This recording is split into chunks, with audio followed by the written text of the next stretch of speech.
एक बार की बात है। एक गांव में एक लड़का रहता था।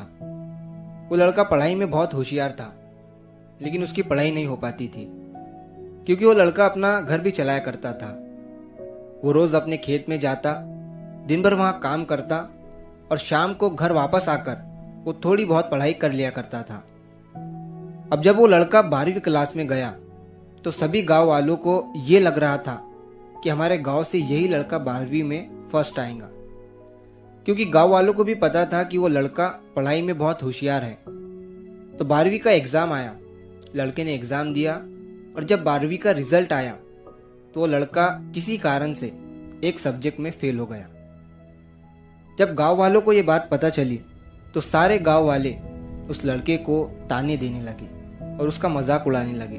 वो जब भी अपने घर से खेत की तरफ जाता तो उस रास्ते पर उसे जितने लोग मिलते वो सब उसे ताने देते रहते।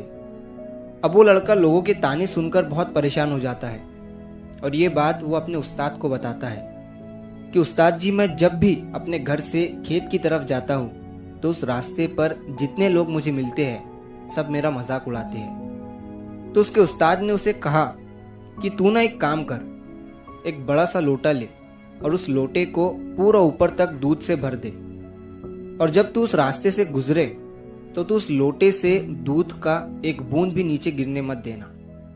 लड़के ने एक दिन वैसा ही किया। वो जब उस रास्ते से दूध का लोटा लेकर निकला तो उसका फोकस उस लोटे पर इतना था कि उसे लोगों की आवाज ही सुनाई नहीं दी। वो इतने ध्यान से उस लोटे को लेकर चल रहा था कि उस लोटे से दूध का एक भी कतरा नीचे ना गिरे। इसकी वजह से उसे लोगों के तानों की आवाज सुनाई ही नहीं दी।